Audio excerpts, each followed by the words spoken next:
It was nice, and then everyone started talking about it. We went back and looked at a few more. You believed Clint Eastwood was calm, intelligent, and invincible after watching movies, but you were incorrect. At 95, the legend finally took off his mask, showing a side that was darker than anyone could have imagined. He's recognizing 6 stars who let him down when he needed them the most. They were there for him when he was famous and successful, but then they stabbed him in the back. And when you hear their names, you'll see why Clint Eastwood never forgave or forgot. The Golden Boy, Leonardo DiCaprio, is number 1. Clint Eastwood never forgot. What could make Clint Eastwood leave the set of his own movie? Leonardo DiCaprio is the answer. Everyone felt it was a dream team when J. Edgar started filming in 2010. The calmest director in Hollywood and the most impassioned actor. But many who were there say it became a quiet horror. DiCaprio came to work with folders full of notes, pages of historical study, and even marked up FBI memos. Crew members stated Clint lost his cool quickly. He walked in like a detective trying to figure me out. Clint apparently made a joke once, but I wasn't there. There was annoyance behind the joke, and it was becoming worse. Then came the scenario where the person had an emotional breakdown. Leo got it right the first time. Real, raw, and perfect. The room stopped moving. Clint whispered, "Perfect. Stop." But Leo wanted more and more. Clint was no longer behind the camera by the 6th. He was leaning on the craft table with a cup of coffee in his hand and a blank look on his face. Someone asked him whether he was okay. He merely said, "He's still looking for something I already found." There was only silence when the filming was done. This is Clint's type of quiet. After that, casting meetings went the same way. DiCaprio's name came up. Clint shook his head. He'd say, "Great actor, but not my type." They've never seen each other again, shared a stage, or spoken since. Leo earned his Oscar years later, but he never got another contact from Eastwood. Clint doesn't think perfection is about doing it again. It's about doing it once and not wasting any more time. Second, Michael Moore, the guy who went too far with Clint. When Michael Moore compared Clint to, he might as well have fired the trigger on a friendship that never existed when he compared Eastwood's American Sniper to Nazi propaganda. Clint was there, but he didn't yell. He just left him alone for good. This wasn't the first time they had a fight. The tension had been building since 2005, when Eastwood hissed on stage at the National Board of Review Awards, "If Michael Moore ever shows up at my door with a camera, I'll kill him." The people in the room chuckled uneasily. Clint did not. He stepped off stage with his eyes fixed straight ahead. That wasn't funny. It was a line in the sand. You need to know what Clint stands for to get the grudge. Self-control. Old-fashioned honor and quiet duty. He thought Moore's documentaries, notably Fahrenheit 9/11, were just a way for him to show off and make politics look like art. He thinks of soldiers like pieces on a chessboard. In a rare moment of anger with a friend, Eastwood declared, "I see them as heroes." It was about honor. Then, over 10 years later, Moore made fun of American Sniper online, saying it was like the Nazi sniper movie and Inglourious Bastards. He said it was simply a joke, but Clint's people said he was really furious. One longtime collaborator said, "He doesn't forget insults. He deletes them," which is what he did. Moore's name has been out of Clint's orbit since that tweet. Eastwood has worked with both liberals and conservatives, but he won't deal with anyone who makes fun of soldiers.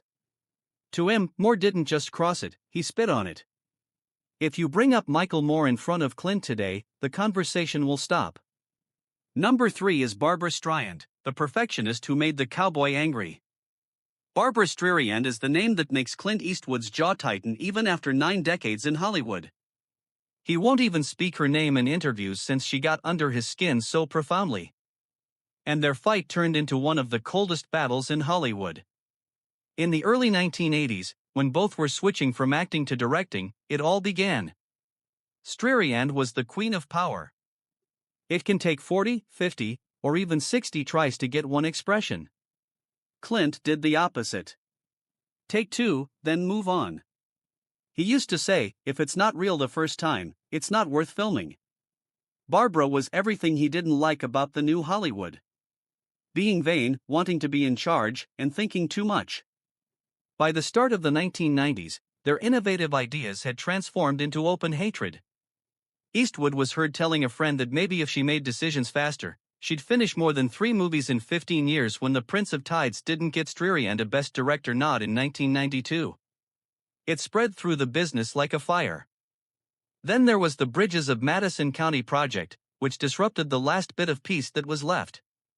Streisand had been set to direct it, but after years of not being sure, he backed out. Eastwood swooped in, changed the script, and made a quiet, moving work of art. It won Meyer. Street got an Oscar nomination, and Clint got his revenge without saying a word. They haven't seen each other at all since then. She became the symbol of everything Clint hated about creating movies: hesitation, control, and the death of instinct. You only pull the trigger once in his code, not 50 times. Number 4 was Tommy Lee Jones, the alpha that Clint couldn't control. On the first day, Tommy Lee Jones came to the set of In the Line of Fire. In 1993, Clint Eastwood is said to have leaned over to a crew member and said, "2 bulls in 1 pen. This won't last long." He was correct. At first, everyone thought they would be great together, but behind the camera, they were fighting. Jones wasn't the kind of person who would follow directions quietly. He yelled, fought, rewrote lines, and kept going long after the word cut. Clint, who ran his setups quietly, calmly, and effectively, couldn't believe what he saw. One technician remembered that he would stay in character between takes. Clint would just look at you and say, "What are you doing?" The most tense part was when the characters had a heated argument. Jones towered over Clint, fully in character, and spat out every sentence with hatred. The director roared, "Stop!" But Jones kept going, staring directly at Eastwood. The crew stopped moving. Clint said to his assistant after a long pause, "Life's too short for that kind of theater." Then he left the set. The choice was made at that point. When casting directors later suggested Jones for Eastwood's next movies, Clint didn't think twice. He'd say, "He's a wonderful actor, but we don't speak the same language." In other words, not again. They've never gotten back together, shared a panel, or even talked about each other in interviews. Eastwood thinks there should only be one alpha. And he's the one who says cut. Richard Burton, the alcoholic who tested Clint's patience to the limit, came in 5th. Clint Eastwood doesn't get angry very often, but Richard Burton almost made him do it. The friction on the set of Where Eagles Dare in 1968 wasn't about celebrity or ego. It was about having a good work ethic. Burton was late, garbled his lines, and occasionally smelled like he had been out the night before. Clint was all dressed and ready at morning. He just stood there and watched him mess up take after take.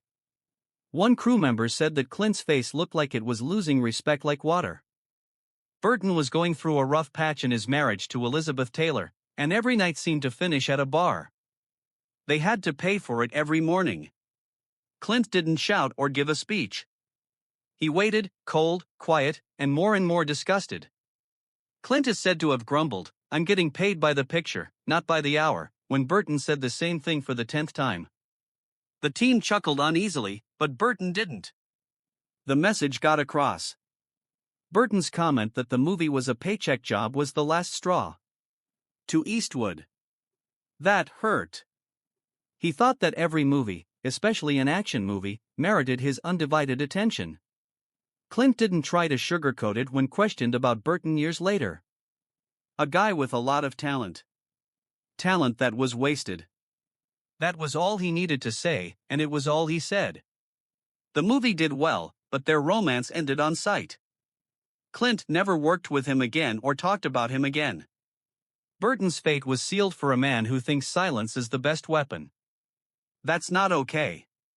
Number 6 is Jean Seaborg, the woman who made Clint lose his cool. Clint Eastwood doesn't talk about paint your wagon anymore. The answer is Jean Seaborg if you ask why. She wasn't simply his co-star in the 1969 movie. He promised himself that he would never combine work with sympathy again because of her. Seaborg was weak, hard to predict, and the FBI was already watching her because of her political activities. She was all over the place with her feelings on set. One day, she'd win over the teen with a smile. Then she would stay in her trailer for hours. Clint was the other way around. Focused, on time, and not a fan of drama. He'd had enough by the third week. She would pause in the middle of a scenario to wonder why she was doing it. A script supervisor remembered. Clint would just look at the floor and wait for her to finish. You could tell he was dying inside. The true fallout happened later, when Paint Your Wagon failed. Seaborg informed reporters that Clint's lackluster acting made the movie worse. He thought that was the worst type of betrayal, openly disparaging a co-worker after he'd spent months attempting to keep the production together. She was done after that. He never spoke her name again. He would change the subject, light a cigar, and walk away if anyone brought her up. When the news of Seaborg's terrible death in 1979 came out years later, Clint said nothing.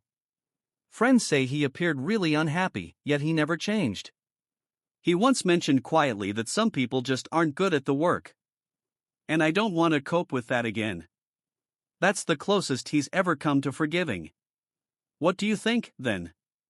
Was Clint? Did Eastwood do the right thing by cutting them out of his life, or did he go too far by not saying anything? Please let us know what you think in the comments below.